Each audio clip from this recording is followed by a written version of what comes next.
nating nararanasan ang pagkasira ng kalikasan. Ang malinis na tubig kailangan pa nating bilhin. Ang hangin dito sa Manila hindi na ganun kasariwa. At ang mga hayop baka sa susunod sa larawan na lang natin makita. Di ba? Kaya't habang may panahon pa, dapat kumilos na. Tulad ng mga kabataan sa Dumaguete na naglalaan ng kanilang oras sa pangangalaga ng endangered species. Hetong kanilang ulat.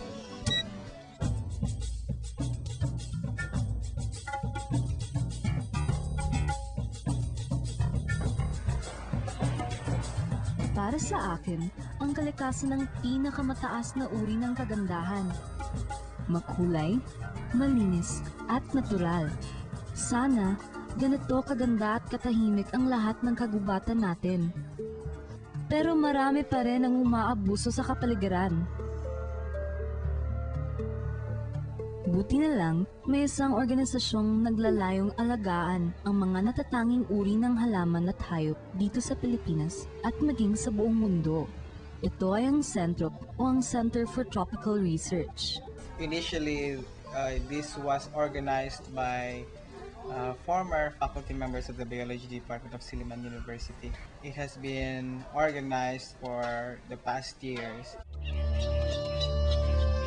Binisita namin ang mini forest ng CENTROP sa likod ng Silliman University ballfield. Sa unang tingin, aakalain mong pumasok ka sa tunay na gubat. Kaliwat kanan ng mga naggagandahang hayop at halaman.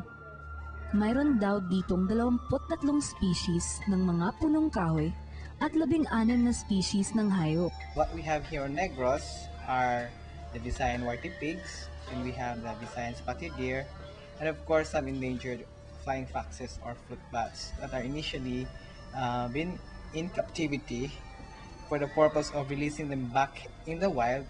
In any case, the population has undergone a complete increase.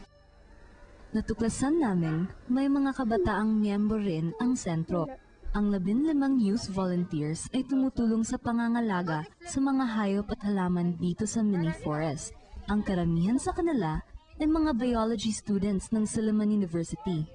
Hindi sila binabayaran at kusang loob lamang ang kanilang serbisyo para sa ikabubuti ng kalikasan. I've been a volunteer of CENTROP for 2 years now, and then I've been a facilitator of their various activities, namely the Youth Environmental Camp and the Critters Camp, wherein we invite the less fortunate kids. We hold education. We invite facilitators to discuss about different issues like waste management. At hindi lang raw yun ang masaya sa CENTROP. We get to go places. Most of all, I get to meet new friends. I get to learn more about the importance of the environment. I simply enjoy nature. To those who want to know more about animals, about plants, who want to go to other places to experience new things, yeah, it's good to be a CENTROP volunteer.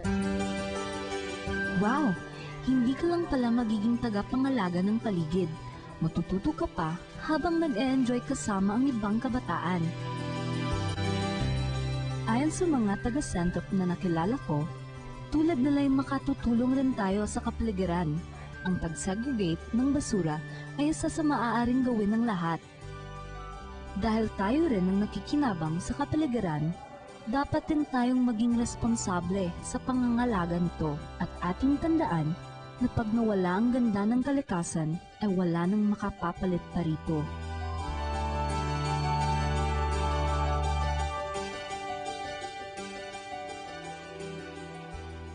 Ang Kabataan Express ay hatid sa inyo ng UNICEF.